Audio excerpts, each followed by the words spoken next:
నమస్కారం. నేను doctor Sarath Babu Neelagiri, robotic knee replacement and arthroscopic surgeon in Hyderabad. ఈరోజు మనం ప్లాంటార్ ఫేషియటిస్ అనే కండిషన్ గురించి డిస్కస్ చేద్దాం. ప్లాంటార్ ఫేషియటిస్ అంటే మన పాదంలో ఉండే ఫేషియా ఇన్ఫ్లమేషన్ని ప్లాంటార్ ఫేషియటిస్ అంటాం. సో ఈ ఎక్కువగా మేము ఓపీడీలో పేషెంట్స్కి ఇది సర్వసాధారణంగా చూసే కండిషన్. చాలామంది మనకి వచ్చి పాదంని చూపించి హీల్ పార్ట్ చూపించి ఇక్కడ చాలా నొప్పిగా ఉంటుందండి, పొద్దున లేవగానే కాలు కింద పెట్టడానికి చాలా ఇబ్బంది అవుతుంది, ఎక్కువసేపు కూర్చొని లేచినప్పుడు కొద్దిసేపు నడవడానికి చాలా ఇబ్బంది అవుతుంది అనేది చాలామంది చెప్తుంటారు. సో ఇదే ప్లాంటార్ ఫేషియటిస్ అన్నమాట. సో దీనికి ప్రధాన కారణాలు ప్లాంటార్ ఫేషియటిస్ రావడానికి ఏంటి అంటే, కొంతమందిలో ఎక్సెసివ్ స్ట్రెస్, అంటే ఆ పాదం మీద ఎక్సెసివ్ స్ట్రెస్ అవ్వడం వల్ల, అదేంటంటే లాంగ్ స్టాండింగ్ వర్కింగ్ అవర్స్, సరైన పాదరక్షలు ఫుట్వేర్ వేసుకోకుండా హార్డ్ సర్ఫేసెస్ మీద ఎక్కువగా నడవడం కానీ పని చేయడం కానీ, దానివల్ల కొంతమందికి ఎప్పుడైనా దెబ్బలు తగిలినప్పుడు, సో దానివల్ల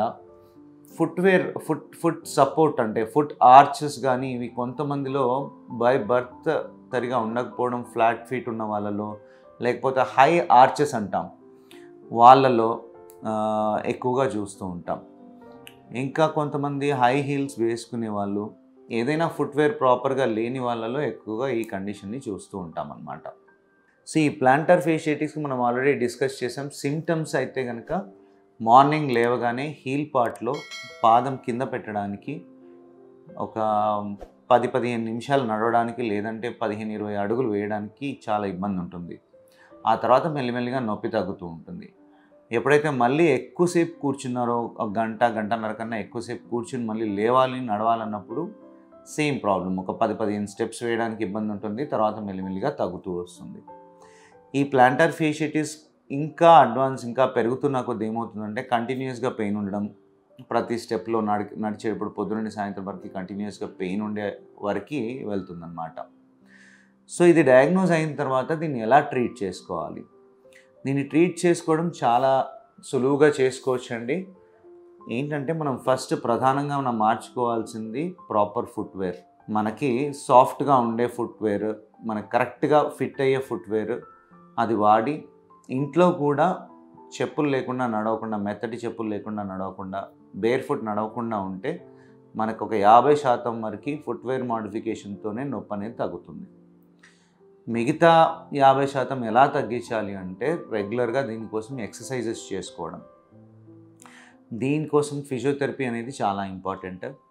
మనం ప్రొద్దున లేవగానే కాలు కింద పెట్టకముందే ఫుట్ మసాజెస్ చేసుకోవడము, ఫుట్ స్ట్రెచెస్, ఫేషియా స్ట్రెచెస్, ఈ కాఫ్ మజిల్ స్ట్రెచెస్ రెగ్యులర్గా చేసుకుని ఒక 5-10 నిమిషాలు పొద్దున్న లేవగానే మసాజెస్కి వీటికి కేటాయించి తర్వాత కాలు కింద పెడితే చాలా రిలీఫ్ ఉంటుంది. సో దీనికోసం స్పెషల్ ఎక్సర్సైజెస్ ఉంటాయి. సింపుల్ ఎక్సర్సైజెసే, కానీ రెగ్యులర్గా చేస్తే తొందరగా మనకి ఫలితం అనేది ఉంటుంది.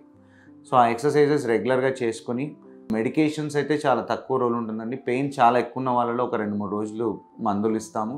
ఆ తర్వాత ఫేషియా హీల్ అవ్వడానికి కొన్ని సప్లిమెంట్స్ ఇస్తాము. అదర్ ఇన్వెస్టిగేషన్స్ ఈ కండిషన్ ఎవాల్యుయేట్ చేసుకోవాలంటే థైరాయిడ్ ఎక్కువగా ఉన్న వాళ్ళలో ప్లాంటార్ ఫేషియటిస్ ఎక్కువగా ఉండడానికి అవకాశం ఉంటుంది. విటమిన్ డి, B12 డెఫిషియన్సీ ఉన్నాయా లేదా చూసి అవి కరెక్ట్ చేసుకోవడము, ఈ ప్లాంటార్ ఫేషియటిస్ని ఫస్ట్ నిర్ధారించుకోవడము, తర్వాత ట్రీట్ చేసుకోవడానికి ఉపయోగపడుతుంది. చాలా కొద్ది మందిలో ఏంటంటే ఈ ఫిజియోథెరపీ చేసుకున్నా కానీ, ఫుట్వేర్ మోడిఫికేషన్ చేసినా కానీ ఎక్కువగా ఇంప్రూవ్మెంట్ లేక నొప్పి ఎక్కువగా ఉండి, ప్రతి స్టెప్లో నొప్పి ఉన్న వాళ్ళకి చిన్న చిన్న సూదులతో మనము చిన్న ఇంజెక్షన్ల ద్వారా నొప్పి వెంటనే తగ్గించి తర్వాత ఎక్సర్సైజ్ చేసుకునే రకంగా వీలు పడేలాగా చేయొచ్చు. ఇంకొక రకమైన పద్ధతి ఇంజెక్షన్లు ఏంటంటే ఈ ప్లాస్మా థెరపీ అనేది. ఈ ప్లాస్మా థెరపీ వల్ల కూడా ఏంటంటే ఈ ఫేషియా ఏదైతే ఇన్ఫ్లమేషన్ ఇదంతా ఉంటుందో అది వెంటనే తగ్గిపోయి ఫేషియా కంప్లీట్గా హీల్ అయిపోయి మళ్ళీ ఈ ప్లాంటార్ ఫేషియటిస్ రాకుండా ఉండే అవకాశాలు ఉంటాయి. సో హీల్ పెయిన్ స్టార్ట్ అవ్వగానే ఎర్లీ స్టేజెస్లో రికగ్నైజ్ చేసి ముందుగానే ఇవన్నీ ప్రికాషన్స్ తీసుకోవడం, ఎక్సర్సైజెస్ చేసుకోవడం రెగ్యులర్గా చేసుకుంటే అది ఇంకా అడ్వాన్స్ స్టేజ్ వెళ్ళకుండా రికవరీ అనేది చాలా తొందరగా ఉండే అవకాశం ఉంటుంది. First of all pain start అవ్వగానే ఆర్థోపెడిషియన్ని కలవడము, దానికి తగ్గట్టుగా ఎవాల్యుయేట్ చేసుకుని ట్రీట్మెంట్ తీసుకోవడం అనేది చాలా ఇంపార్టెంట్. సో చాలా చిన్న కండిషన్ ప్లాంటార్ ఫేషియటిస్ అనేది హీల్ పార్ట్లో చాలా చిన్న ఏరియాలో ఇబ్బంది ఉంటుంది, కానీ ఇది చాలా మట్టుకి చాలామందిని ఎక్కువ సతాయిస్తూ ఉంటుంది. సో తొందరగా ఈ ట్రీట్మెంట్ తీసుకుని రికవర్ అవ్వాలని కోరుకుంటున్నాను. ధన్యవాదాలు.